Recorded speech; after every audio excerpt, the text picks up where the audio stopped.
The passing of Carlo Gambino on October 15, 1976, was a moment laden with a peculiar kind of irony.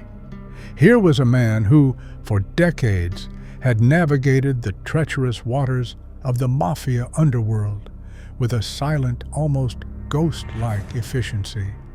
His power wasn't proclaimed from rooftops, but whispered in back rooms, solidified through intricate networks of loyalty and fear. He was the embodiment of the quiet dawn, a stark contrast to the flamboyant figures who would later emerge. And yet, his death, a natural one, unlike the violent ends that met so many of his contemporaries, would ignite a firestorm that reshaped the very fabric of the Gambino family. The immediate aftermath was dominated by one pressing question: who would succeed the undisputed boss? Gambino had, of course, a succession plan, a carefully laid out blueprint for the future of his empire. But this plan was not without its controversies, and it immediately sparked a deep-seated discontent that simmered beneath the surface, threatening to boil over into outright conflict. The expectation among many was that Agnello Della Croce, a hardened street guy, a man who commanded immense respect and loyalty from the family soldiers and capos, would naturally ascend to the top.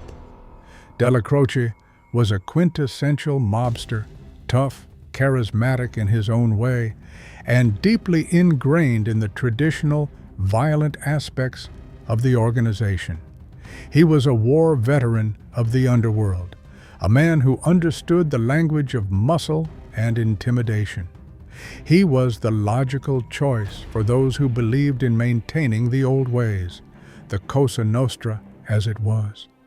But Gambino, ever the strategist, had a different vision. He had, years prior, designated his brother-in-law, Paul Castellano, as his chosen heir.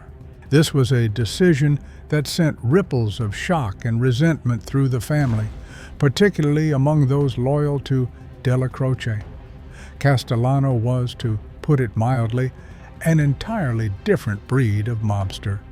He was urbane, refined, and possessed a distinct preference for the legitimate side of business. He lived in a lavish mansion, complete with a swimming pool shaped like the state of New York, and had a penchant for designer suits. He was often referred to as the Howard Hughes of the Mafia, or the boss of bosses, though that title was often used derisively by his detractors. He was a man of ledgers and boardrooms, not back alleys and shakedowns. His connection to the street was tenuous at best, and his perceived lack of cred among the rank and file was a major point of contention. This wasn't just a matter of personality differences, it was a fundamental clash of ideologies. On one side stood the traditionalists, represented by Della Croce, who believed in the time-honored code of loyalty, violence, and street smarts. On the other was Castellano, who envisioned a more modern, business-oriented approach, one that sought to minimize overt criminal activity and maximize legitimate profits. Gambino, in his final act of leadership, had made a deliberate choice to steer his family in a new direction, away from the raw, untamed power of the street and towards the perceived stability of the corporate world. This seemingly quiet transition was, in fact, the opening act of a drama that would redefine the Gambino family for decades to come. The seeds of discontent were sown, and the stage was set for an internal conflict that would ultimately erupt in a bloody and public fashion. It's fascinating how a decision made in relative peace could unleash such widespread turmoil, isn't it? It makes you wonder about the ripple effects of leadership choices, even those made with the best of intentions. So, why did Carlo Gambino, a man whose entire reign was defined by his uncanny ability to anticipate and neutralize threats, make a choice that was so clearly unpopular among a significant portion of his family? Why did he bypass the fiercely loyal and respected Agnello della Croce, the quintessential street guy, in favor of his brother-in-law, Paul Castellano, a man with a distinct business-oriented mindset? This wasn't a snap decision. It was a calculated move, the culmination of Gambino's long-term vision for the future of his empire. Gambino, ever the pragmatist, understood that the landscape of organized crime was shifting. The days of overt, brazen violence and simple street rackets were slowly fading. Law enforcement was becoming more sophisticated, public scrutiny was intensifying, and the traditional methods of the mafia were becoming increasingly risky. Gambino, with his keen intellect and foresight, recognized that the future lay in legitimate enterprises, or at least the appearance of them. He envisioned a mafia that was less about bloodshed and more about boardrooms, a family that could operate in the shadows of the legal world, laundering money through seemingly legitimate businesses and exerting influence through economic power rather than brute force. Paul Castellano was the embodiment of this vision. He was not a street soldier in the traditional sense. His strengths lay in his understanding of finance, his connections to the legitimate business world, and his desire to distance the family from the more violent, high-profile aspects of their operations. He ran a successful meatpacking business, a stark contrast to the rough-and-tumble world of his contemporaries. Gambino saw in Castellano a leader who could guide the family into this new era, minimizing arrests and maximizing profits through less conspicuous means. He believed that Castellano's quiet, almost corporate approach would ensure the family's longevity and prosperity in a rapidly changing world. In contrast, Agnello della Croce, while undeniably powerful and respected, represented the old guard. He was a man of the streets, deeply entrenched in the traditional rackets and known for his fierce loyalty and willingness to resort to violence when necessary.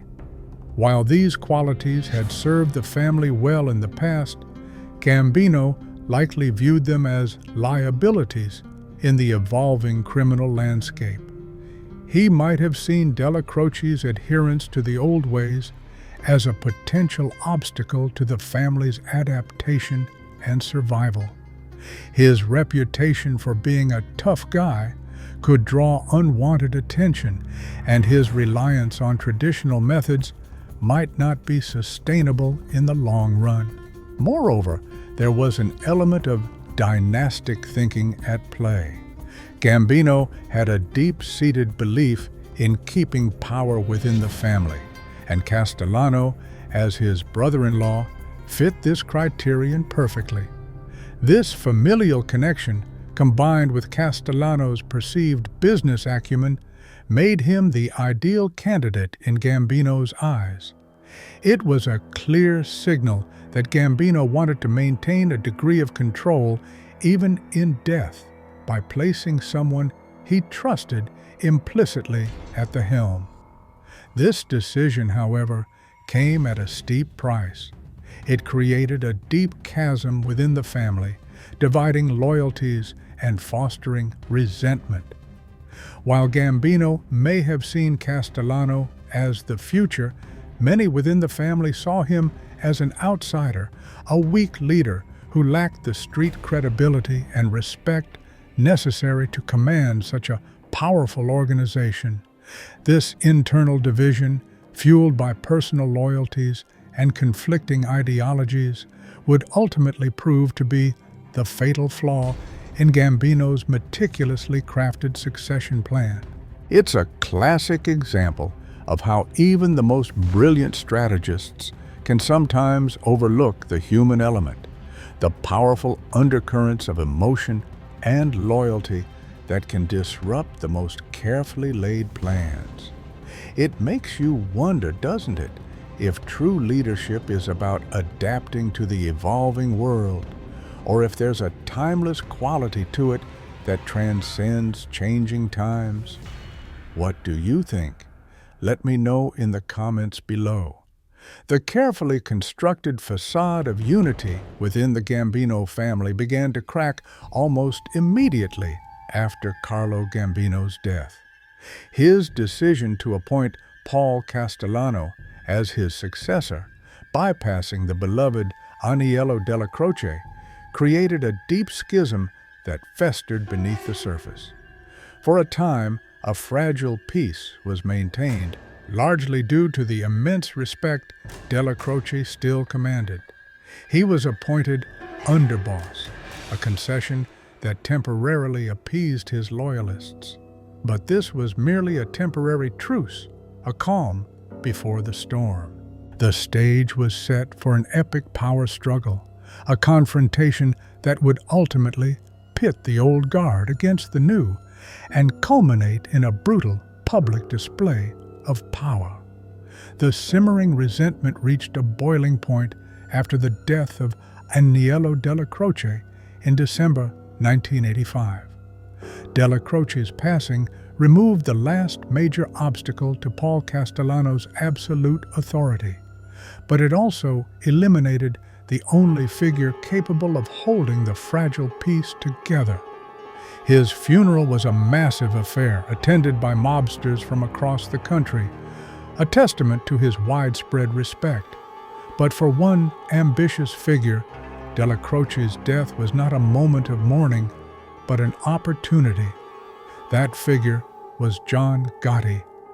Gotti was a capo in Della Croce's crew, a fiercely loyal protege who had risen through the ranks with a combination of charm, cunning, and an undeniable flair for the dramatic.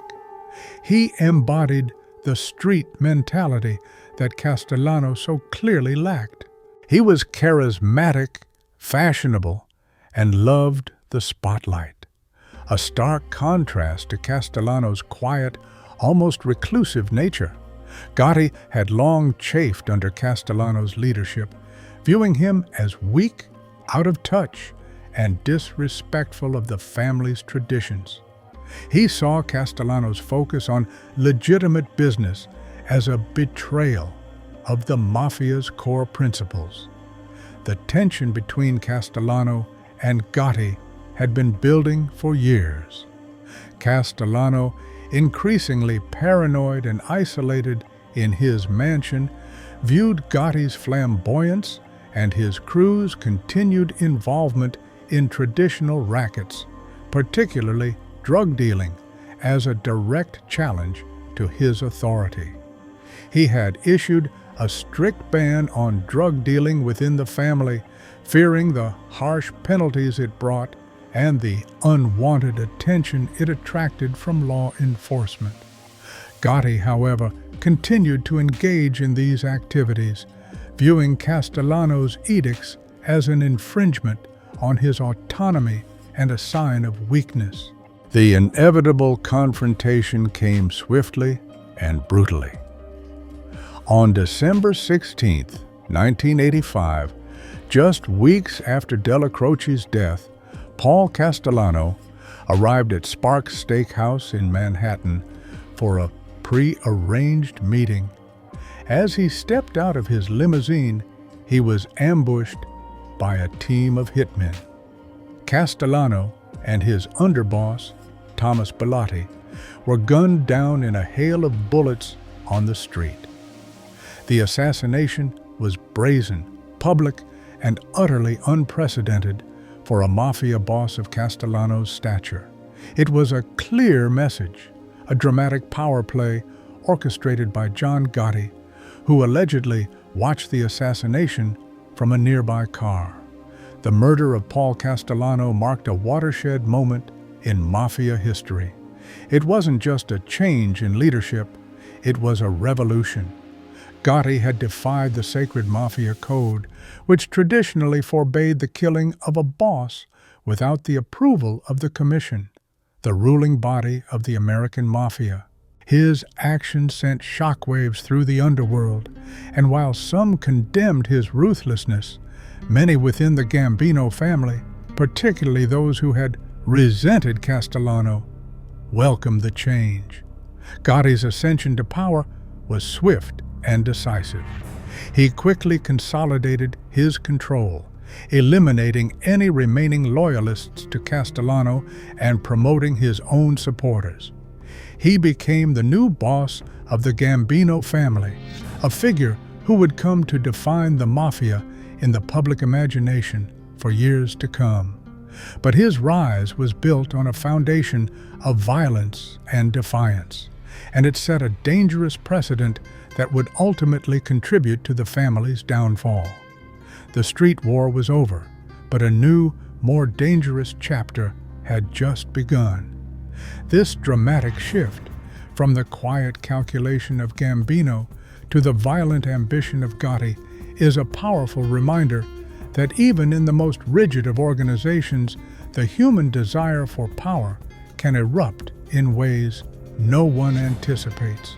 It really makes you reflect on how different kinds of leadership leave vastly different legacies, doesn't it? With John Gotti at the helm, the Gambino family underwent a radical transformation, shedding its long-held tradition of discretion and embracing a new, flamboyant persona. Under Carlo Gambino, the family had operated like a stealthy, well-oiled machine, preferring to stay out of the limelight, conducting its business in the shadows. Gambino's motto was simple: the less you say, the less you have to explain. This philosophy permeated every aspect of the family's operations, from their low-key appearances to their focus on steady, legitimate-looking revenue streams. Even their violence was, for the most part, calculated and precise, designed to send a clear message without drawing undue attention.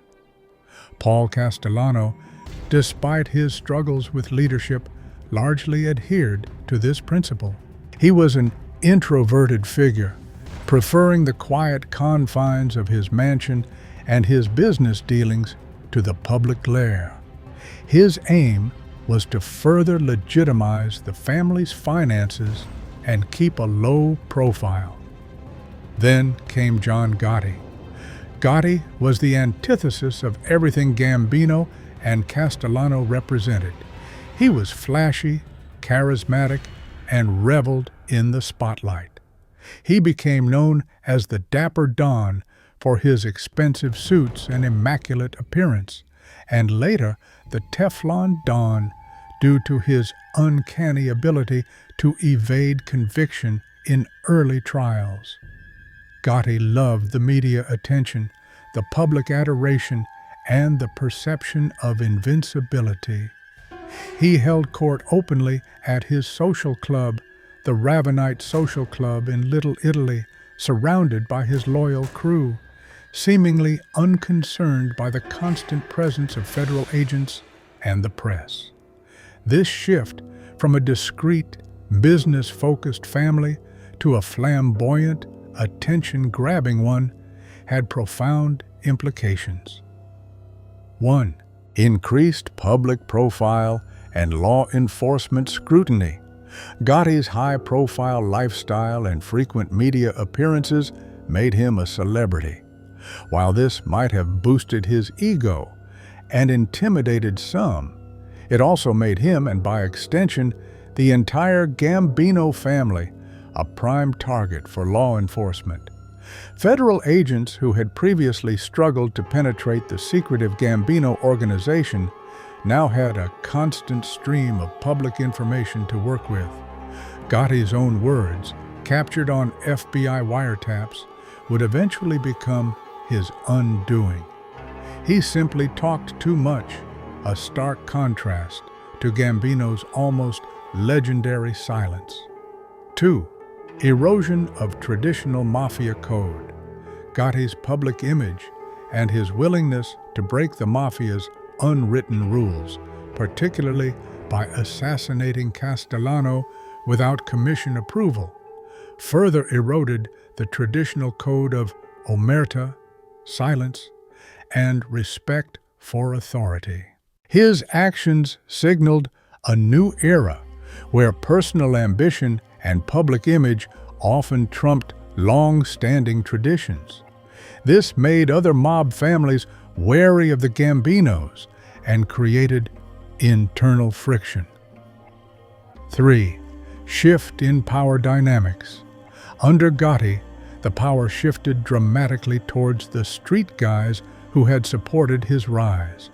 The emphasis moved away from the more sophisticated white-collar crimes that Castellano favored and back towards traditional rackets like gambling, loan sharking, and extortion, often executed with a more aggressive public flair. This also meant a decline in the subtle influence Gambino had wielded through legitimate business connections. 4. Internal instability. While Gotti initially commanded fierce loyalty, his reign was also marked by paranoia and ruthlessness. Those who questioned him often found themselves in precarious positions. His impulsive nature and public bravado, while initially perceived as strengths, eventually became liabilities, creating an atmosphere of fear and distrust, even among his closest associates. The visual contrast between Gambino and Gotti perfectly encapsulates this dramatic shift. Imagine Gambino, a shadowy figure rarely seen. His power felt more than observed. Now, picture Gotti stepping out of a luxury car in a tailored suit, surrounded by a throng of reporters, his face plastered across newspaper headlines. This transformation wasn't just superficial, it reflected a fundamental change in the family's modus operandi, one that would ultimately prove detrimental to its long-term survival.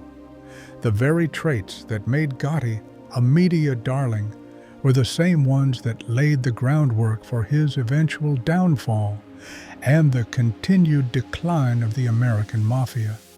It's a powerful lesson in how an organization's public image can either shield it from harm or, ironically, lead to its ruin.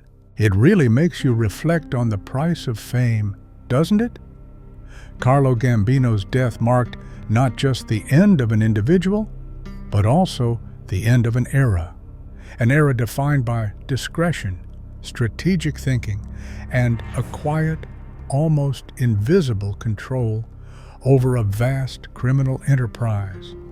He was, in many ways, the quintessential old-school mob boss, a man who believed in the power of silence and the wisdom of staying out of the spotlight. So, as we look at the tumultuous decades that followed his passing, it's worth asking, did any subsequent bosses, not just within the Gambino family but across the broader mafia landscape, truly learn from his masterful discretion and strategic acumen? Or were his principles forgotten, altered, or simply deemed irrelevant in a changing world? The immediate answer, particularly when looking at John Gotti, would seem to be a resounding no. Gotti's reign was a direct affront to everything Gambino stood for. His flamboyance, his thirst for publicity, and his disregard for established protocols were precisely the behaviors Gambino had meticulously avoided.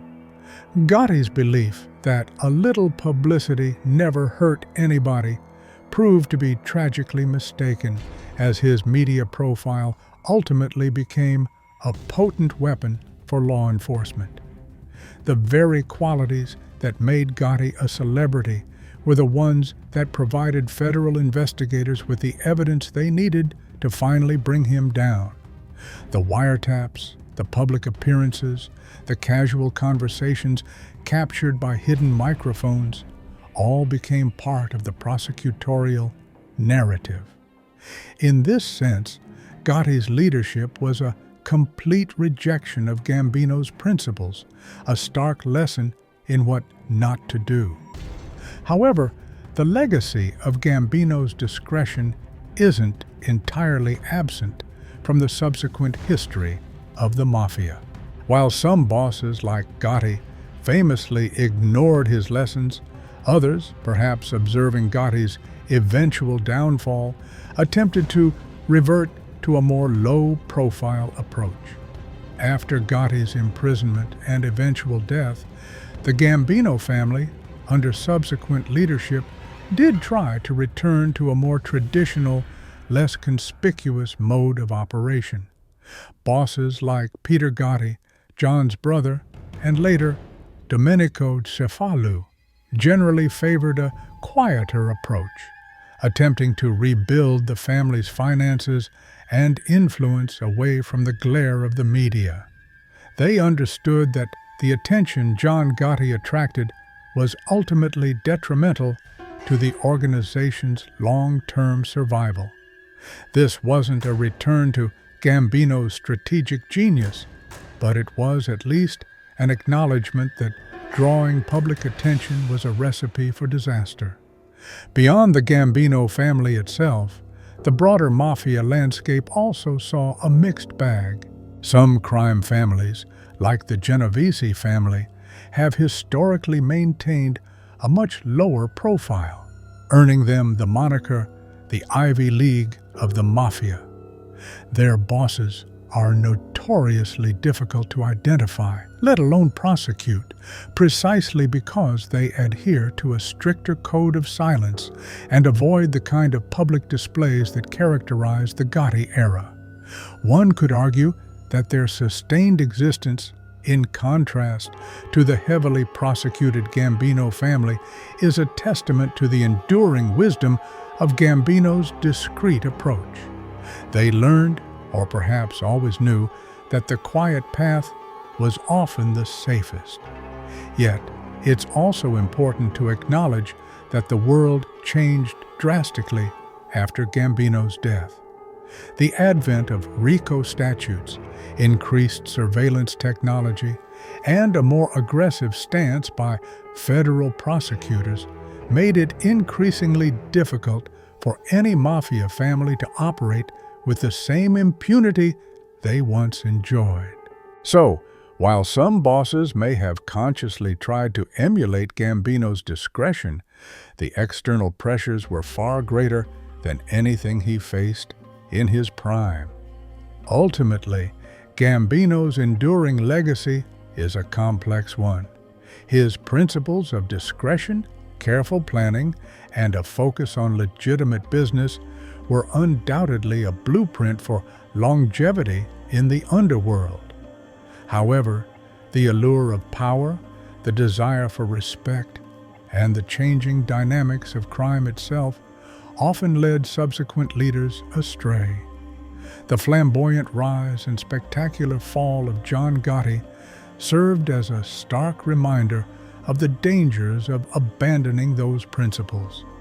While not every boss fully embraced Gambino's wisdom, his ghost, in a way, continued to haunt the American mafia, a silent testament to a time when power was wielded not with a shout, but with a whisper. This fascinating contrast between Gambino's calculated silence and Gotti's audacious display truly highlights the double-edged sword of leadership, doesn't it? Carlo Gambino's natural death was a truly unique event in the annals of American organized crime. For a man who ruled with such immense power and influence, his peaceful passing was an anomaly, a stark contrast to the violent ends that befell so many of his contemporaries. But while his death was quiet, its reverberations were anything but. It marked not just the end of a man's life, but also the beginning of a volatile and transformative period for the Gambino family, one that ultimately led to the gradual decline of the traditional mafia as we knew it. Gambino's meticulously planned succession, intended to usher in an era of discreet, business-oriented leadership under Paul Castellano, inadvertently ignited a powder keg of discontent. By choosing a man of ledgers over a street guy like Aniello della Croce, Gambino sought to future-proof his empire, recognizing the changing tides of law enforcement and public perception. He envisioned a mafia that operated in the shadows of legitimate enterprise, minimizing risk and maximizing profit without drawing undue attention. It was a forward-thinking vision, a testament to his strategic genius. However, the human element proved to be a formidable obstacle. The deep-seated loyalties to Della Croce, coupled with resentment towards Castellano's perceived lack of street credibility, created an internal division that festered until it erupted in open warfare. The assassination of Paul Castellano, orchestrated by the charismatic and ambitious John Gotti, was a seismic event, a public and brazen defiance of the mafia's unwritten rules. It shattered the illusion of internal unity and heralded a new, turbulent era. Under Gotti, the Gambino family transformed from a discreet, business-focused organization into a flamboyant, attention-grabbing spectacle. Gotti reveled in the media spotlight, earning him the monikers Dapper Don and Teflon Don. His public bravado and disregard for traditional mafia codes, however, ultimately proved to be his undoing. The very fame he sought became a potent weapon for law enforcement, leading to his eventual downfall and the systematic dismantling of the family's once impenetrable structure. The legacy of Carlo Gambino, with his emphasis on silence and strategic discretion, largely went unheeded during Gotti's reign. The desire for power and public recognition overshadowed the quiet wisdom of the old boss. While some subsequent leaders within the mafia eventually tried to revert to a lower profile, the damage had been done. The increased scrutiny, the erosion of the code of silence, and the relentless pressure from law enforcement had taken their toll. In conclusion, Carlo Gambino's death was far more than just a passing. It was a catalyst that unleashed forces he may not have fully anticipated, leading to a period of unprecedented internal conflict and a dramatic shift in the family's identity. The events that followed his death, from the bitter power struggles to the embrace of public notoriety, ultimately contributed to the weakening and gradual decline of the traditional American mafia. It's a poignant reminder that even the most carefully laid plans can unravel when human ambition and the tides of change collide. What do you think about the idea of leadership, especially when it comes to long-term impact?